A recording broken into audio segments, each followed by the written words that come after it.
Hey everyone, this is Bobo the Vulture. This is more Let's Play Gran Turismo 2. Had more commentary issues, or recording issues with that last one. I don't know what to do about this. I have adjusted some other settings. Honestly, since it's a long and ongoing series, and there's really not that much from video to video, I just pressing on regardless. Which hopefully you will be patient with. Let's see, so Starlet we did, MRS we have not, the Altezza Cup I don't think we've done, because we don't have any Altezzas, or do we? Do we have an Altezza? I feel like there's a special Altezza you can win or something, isn't there? Or there's some special edition Altezza? Something out there. Somewhere out there, Altezza racing cars. Hey there, little Zachary, you have feet with paws. Zachary has feet that have paws. Hi, I'm Tom. This is my Supra.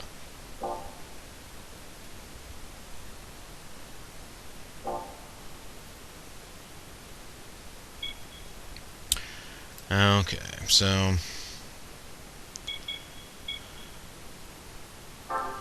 what's going on in Mitsubishi land? What kind of new Mitsubishis you got?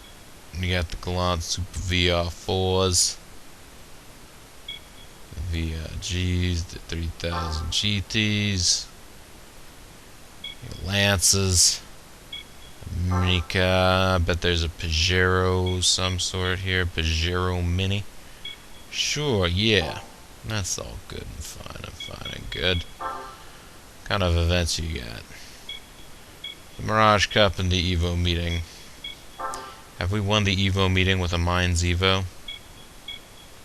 No. Did it not let us enter with a Mines Evo? Do we have a Mines Evo? We do. Surely I must have tried to enter using this and it told me it wasn't allowed. Well, either way, do that, and I'll also look around to see if I have a Vitz.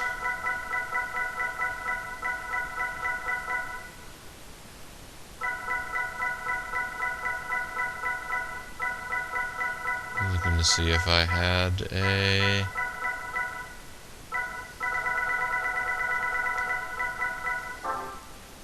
Alright, you know what? I'm gonna get this Vitz going. It's red. It's super red.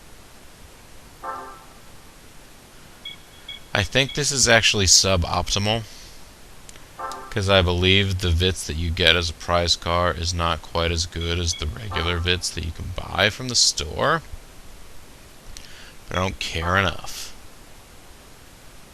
Just sad, because I guess the Vitz never did anything to me.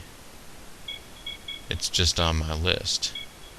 Because your Vitz is on my list. Because your Vitz, I can't resist. Because your Vitz is on my list. Originally a variation of the Corolla and Carina. There's now a separate line in its own right. Interesting. So it's smaller than it looks, probably. Variation of the Corolla and Carina. Those are sort of smaller. Alright. Top of the line is GTT. Turbocharged, 2-liter. 256. Extremely high for a station wagon. 5-speed manual, 4-speed automatic. That is also equipped for manual shifting. Has vehicle stability control if you have the automatic. Designed as it is to compete against Legacy, this sporty wagon has a remarkable power. The 15-inch tires seem too small for the engine. This car still delivers an amazing ride. You know, big engine, little tires just means lots of smoky burnout fun. Smoky burnout fun, man.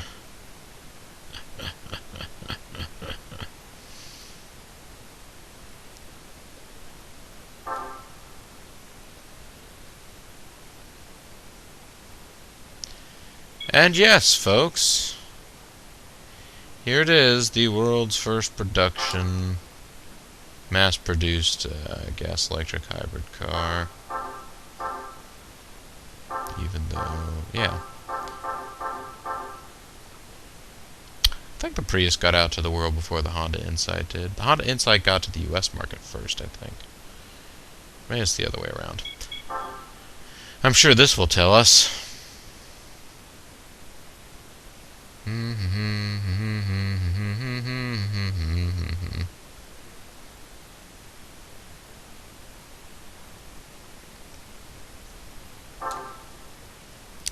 I tell you, the gas-electric hybrids, I mean, I imagine they're not super exciting in the enthusiast realm, but what they're able to do with them nowadays is pretty good.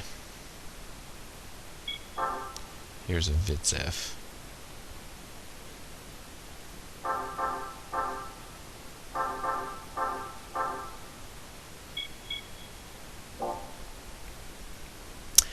It's okay. We'll deal with it, unless there's a used Vitz that somehow has way better stats all around. The Aristo, is that the... That's the Toyota version of the, yeah, Lexus GS. Which is still pretty nice looking. I'd still take that out for a fun day. Super Twin Turbo R. Under 10 grand, I believe. If I've seen these available before, I've definitely tried to use Super Twin Turbo Rs as my starting car before. They're fun.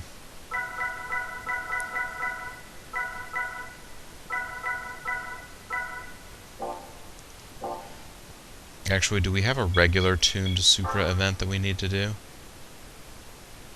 We don't. Okay. Well, never mind then.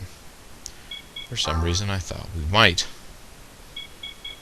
Well, let's go to NA Tuning and see whether or not we can do it with this car. We can't. Which means that we'll be turbocharging it. But first, let's go ahead and get all of our little add-on doodads and gewgaws. Do all of these little things to ratchet up the. They're like modifiers to the overall big score that you will rank up with your turbocharger, if you want to look at it that way. Pardon me, my gosh. So I don't even know if this video will even turn out half decent. Because of different settings that I've done. Hopefully it'll all work out. I don't want to despair too much on camera about how this is working and not. 191 horsepower? What? This thing is amazing. It almost has 200 horsepower. I say that like that's a pathetically small number, and it's still more than my car out front has. 140. Womp, womp, womp. Let's get a nice racing suspension going on. Let's equip it. Let's get the tires on. Let's get slick. Hey, slick Rick, me. Boy, me. Okay, so we have gotten slick tires on. Let's look at what the racing modification looks like. Vitz. Ooh, that's nice. Alright, that's cool. And it comes in a variety of fabulous colors. Let's go ahead and buy the weight reductions. Then go race once. Then possibly buy the racing modifications. and race again. If that is required. Gran Turismo 2. What do you require?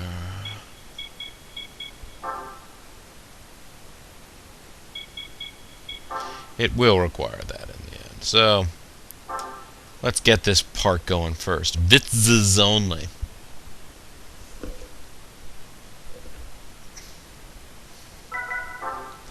Rome short course. Good. Test course race would just be tedious. It would be possible that I would be in fine shape to win, but at the same time,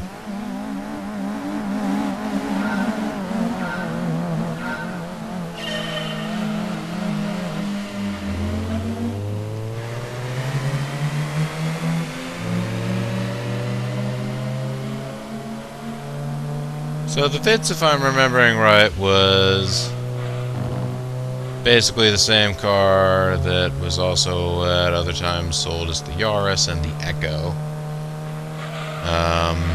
which was sort of a precursor to the, or a follow-up to the Toyota Tercel. And Bean used to have a Yaris, and she really liked it. It was the iteration they had the instruments in the center, which is a thing a few car makers tried for a little while, and it sounds weird, but you actually get kind of used to it, and it you know, it apparently means that you do not have to look down, just slightly off to.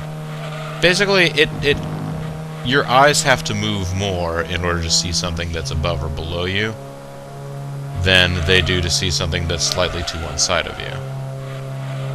Because the human field of vision is naturally horizontal, because our eyes are set next to each other horizontally as opposed to vertically. Which is always kind of weird. Why, I wonder why they, you know. I will occasionally be working on video that is not something that I'm recording for YouTube. It is somebody else's footage or something that I'm trying to make a recording out of, or editing or something like that.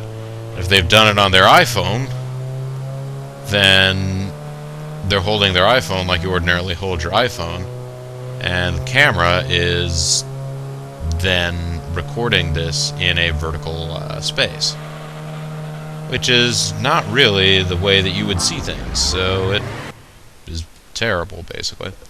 Not that iPhones are terrible. I mean, all phones do that. If you're recording with your phone, it's probably going to do that very same thing. Let's not save the game. I might not save again until I finish watching this video and see whether or not everything that happens in it takes.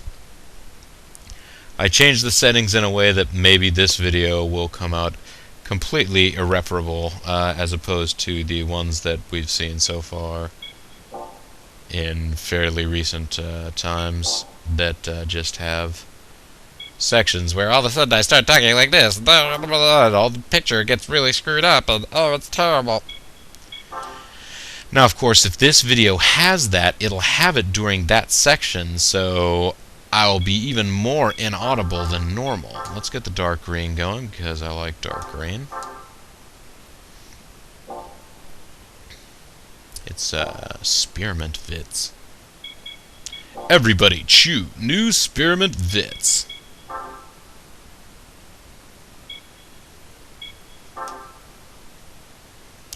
And the Vitz and the Vitz and the Vitz and the Vitz and the...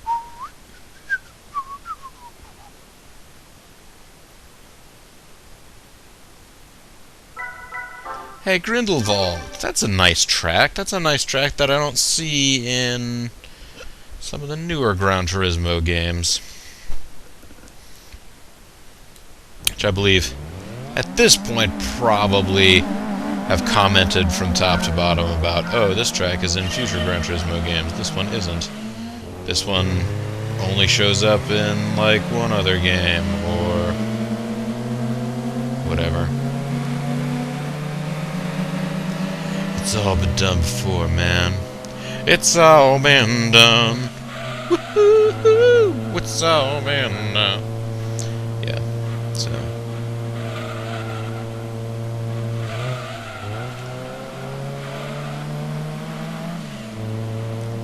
This is not the most exceptionally fast car in the world, but it's a lot of fun.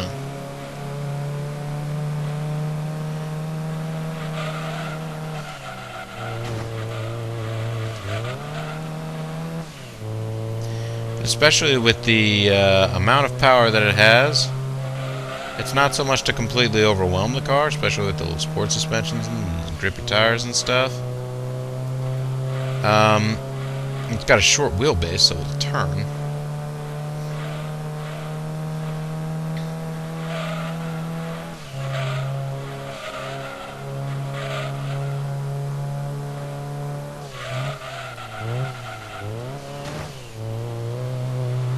And it's pretty light, but not so light that with stock brakes it's gonna, like, stop from that fast with very little notice. It's darty without... It's darty, but not, like, unsettlingly so. It will willingly change direction, but it won't do it without your, you know, strongly worded intent.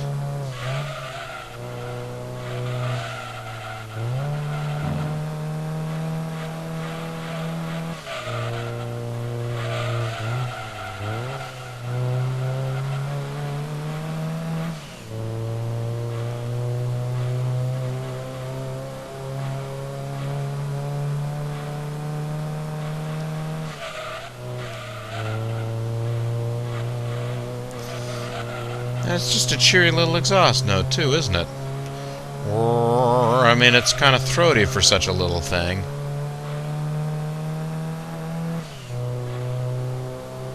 It's amusing.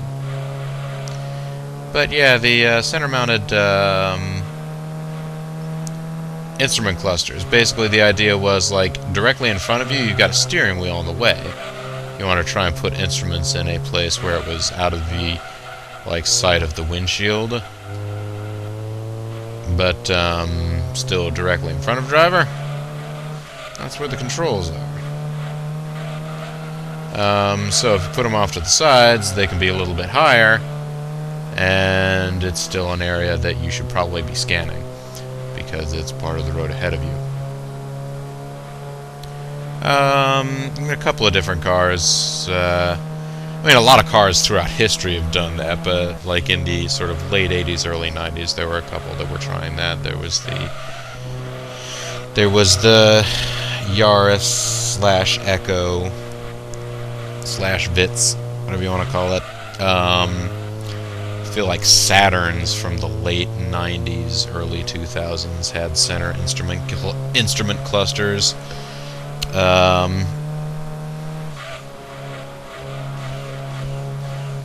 There's the new Mini as well, but that was like down in the instrument cluster. It wasn't like raised really high, which is kind of weird. But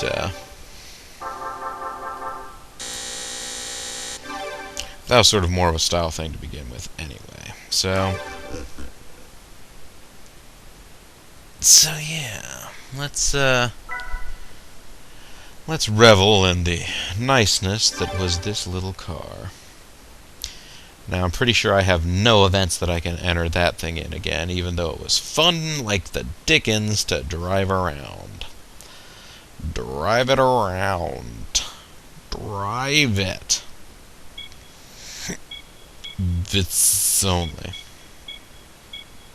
It's like members only. Except without the cool jackets. That's right, ladies, those jackets are cool.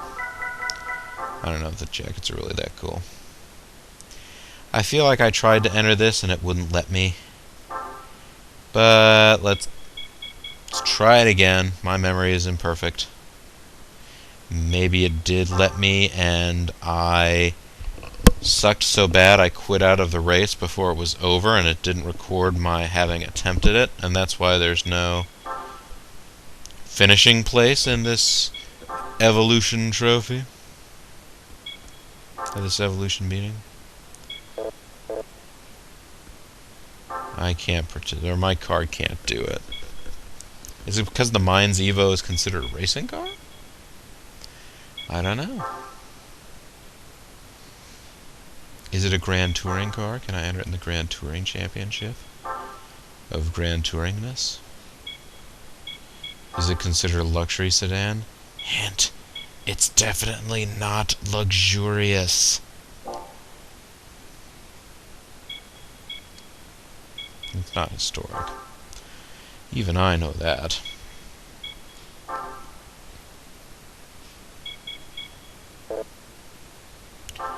Car's performance exceeds the regs. And my car's performance is probably too low in this case, but I'm gonna try anyway. 'Cause why not, right? Mm-hmm.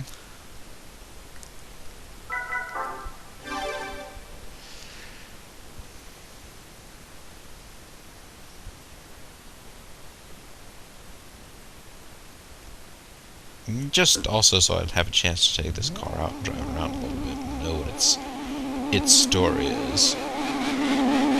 Some of these may actually be considered sort of Grand Tourers a little more.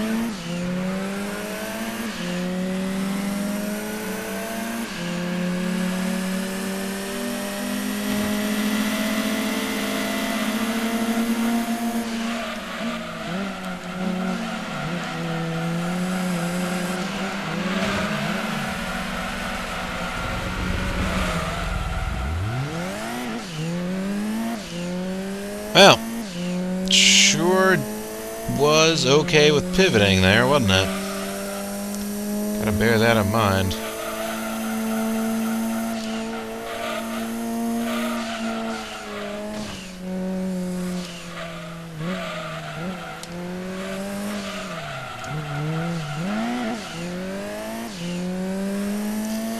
That's something I noticed with the Mines GTR as well. Didn't really like accelerating or braking liked accelerating in straight line. That's what I'm meaning to say. Liked accelerating and braking in straight lines, and those it could do ridiculously well. Like, it was just obscene. It was sick.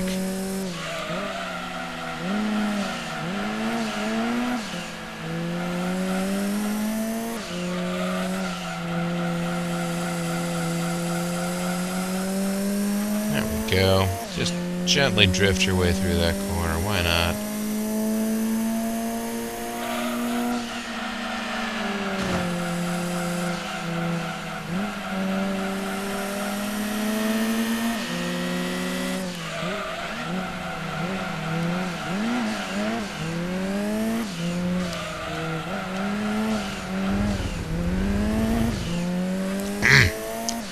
Low speed corners are not this thing's forte. Or perhaps I'm improperly manhandling the car. Or I'm definitely improperly manhandling the car. You don't have to tell me. I know I'm not actually good at the game. I'm better than some. Not as good as... I'm better than the casual player and not as good as the hardcore gamer. I guess that's the thing that you say about pretty much any game that you play most of the time, isn't it? Say the same about Street Fighter. I could say the same about, shoot, I don't know.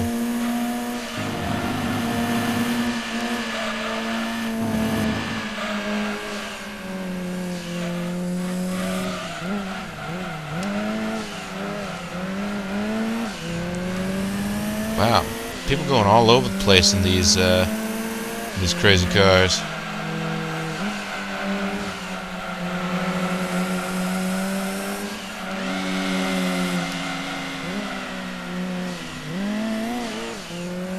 What the heck was going on behind me there? Somebody was just downshifting like mad to stay behind me.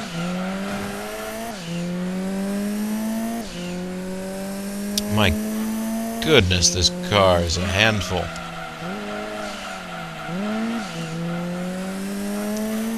You know what? I bet this car would actually be really nice in a rally setting. Be nice to sort of like drift.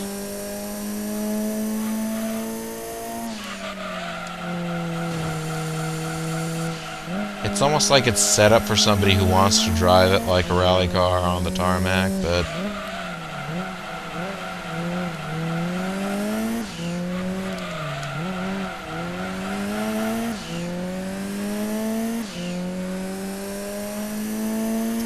yeah, like third gear corners seem like something that this car doesn't like doing. Which is kind of a big deal because third gear is a pretty big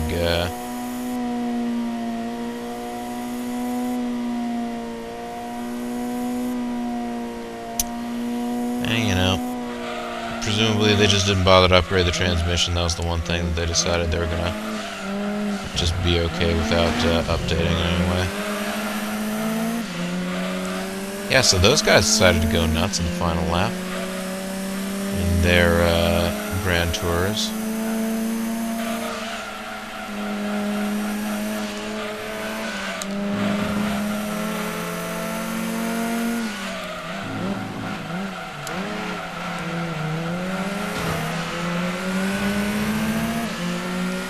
Yeah, I got the whole shot out of there, though.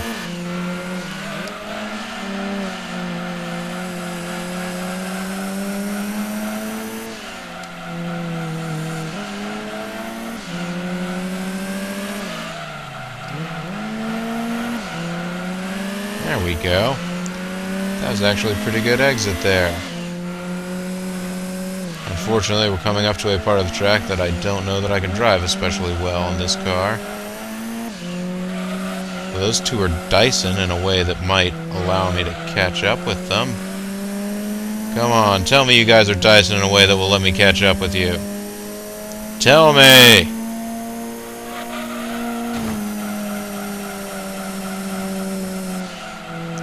Especially if I cheat and use the wall.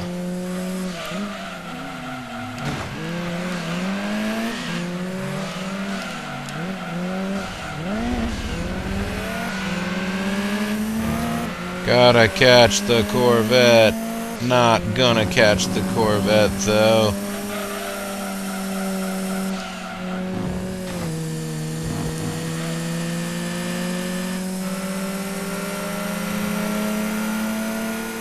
Oh, my dreams. Why did you pour ink on my dreams?